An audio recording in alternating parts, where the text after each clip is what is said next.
جب یوسف نے اپنے والد سے کہا کہ ابا میں نے خواب میں 11 ستاروں اور سورج اور چاند کو دیکھا ہے،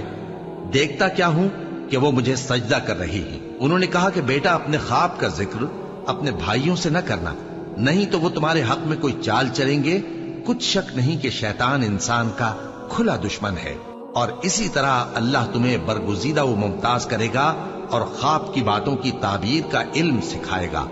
اور جس طرح اس نے اپنی نعمت پہلے تمہارے دادا پر دادا ابراہیم اور اسحاق پر پوری کی تھی، اسی طرح تم پر اور اولاد یعقوب پر پوری کرے گا۔ بے شک تمہارا پروردگار سب کچھ جاننے والا ہے، حکمت والا ہے۔ ہاں، یوسف اور ان کے بھائیوں کے قصے میں پوچھنے والوں کے لیے بہت سی نشانیاں ہیں۔ جب انہوں نے آپس میں تذکرہ کیا کہ یوسف اور اس کا بھائی ابا کو ہم سے زیادہ پیارے ہیں، حالانکہ ہم جماعت کی جماعت ہیں، کچھ شک نہیں کہ ابا کھلی غلطی پر ہیں، یوسف کو یا تو جان سے مار ڈالو یا کسی ملک میں پھینک آؤ، پھر ابا کی توجہ صرف تمہاری طرف ہو جائے گی اور اس کے بعد تم نیک لوگوں میں ہو جاؤ گے۔ ان میں سے ایک کہنے والے نے کہا کہ یوسف کو جان سے نہ مارو، کسی اندھے کنویں میں ڈال دو کہ کوئی راہگیر اسے نکال کر کسی دوسرے ملک میں لے جائے گا، اگر تم کو کرنا ہی ہے تو یوں کرو۔ یہ مشورہ کر کے وہ اپنے والد سے کہنے لگے کہ ابا جان، کیا سبب ہے کہ آپ یوسف کے بارے میں ہمارا اعتبار نہیں کرتے، حالانکہ ہم اس کے خیر خواہ ہیں؟ کل اسے ہمارے ساتھ بھیج دیجئے کہ خوب میوے کھائے اور کھیلے کودے،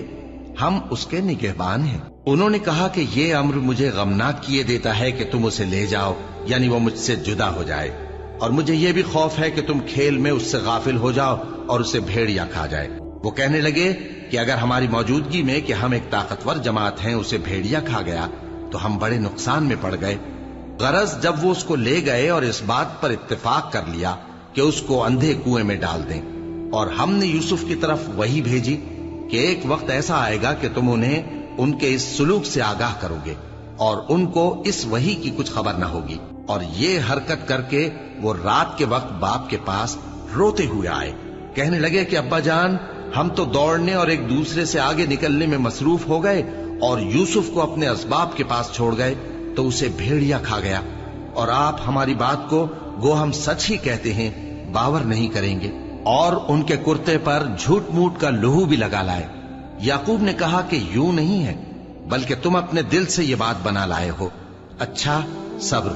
کہ وہی خوب ہے، اور جو تم بیان کرتے ہو اس کے بارے میں اللہ ہی سے مدد چاہیے۔ اور اب اللہ کی شان دیکھو کہ اس کنویں کے قریب ایک قافلہ آوارد ہوا اور انہوں نے پانی کے لیے اپنا سقا بھیجا،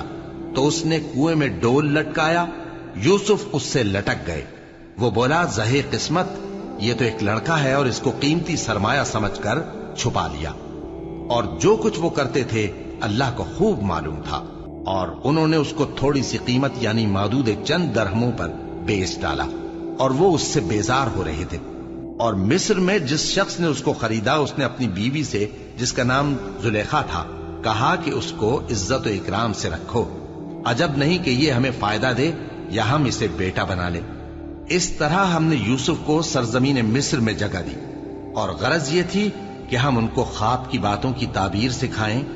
اور اللہ اپنے کام پر غالب ہے لیکن اکثر لوگ نہیں جانتے۔ اور جب وہ اپنی جوانی کو پہنچے تو ہم نے ان کو دانائی اور علم عطا کیا، اور نیکوکاروں کو ہم اسی طرح بدلہ دیا کرتے ہیں۔ اور جس عورت کے گھر میں وہ رہتے تھے اس نے ان کو اپنی طرف مائل کرنا چاہا اور دروازے بند کر کے کہنے لگی یوسف جلدی آؤ۔ انہوں نے کہا کہ اللہ پناہ میں رکھے، وہ یعنی تمہارے میاں تو میرے آقا ہیں، انہوں نے مجھے اچھی طرح سے رکھا ہے، میں ایسا ظلم نہیں کر سکتا، بے شک ظالم لوگ فلاح نہیں پائیں گے۔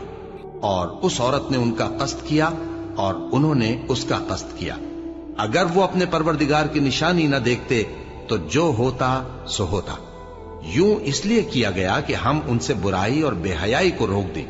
بے شک وہ ہمارے چنے ہوئے بندوں میں سے تھے۔ اور دونوں دروازے کی طرف بھاگے، آگے یوسف پیچھے زلیخا، اور عورت نے ان کا کرتا پیچھے سے پکڑ کر جو کھینچا تو پھاڑ ڈالا، اور دونوں کو دروازے کے پاس عورت کا خاوند مل گیا۔ تو عورت بولی کہ جو شخص تمہاری بیوی کے ساتھ برا ارادہ کرے اس کی اس کے سوا کیا سزا ہے کہ یا تو قید کیا جائے یا اسے دکھ کا عذاب دیا جائے۔ یوسف نے کہا اسی نے مجھ کو اپنی طرف مائل کرنا چاہا تھا، اور اس کے خاندان میں سے ایک گواہ نے گواہی دی کہ اگر اس کا کرتا آگے سے پھٹا ہو تو یہ سچی اور یوسف جھوٹا ہے، اور اگر کرتا پیچھے سے پھٹا ہو تو یہ جھوٹی اور وہ سچا ہے۔ سو جب اس کا کرتا دیکھا تو پیچھے سے پھٹا تھا۔ تب اس نے زلیخا سے کہا کہ یہ تمہارا ہی فریب ہے، اور کچھ شک نہیں کہ تم عورتوں کے فریب بڑے بھاری ہوتے ہیں۔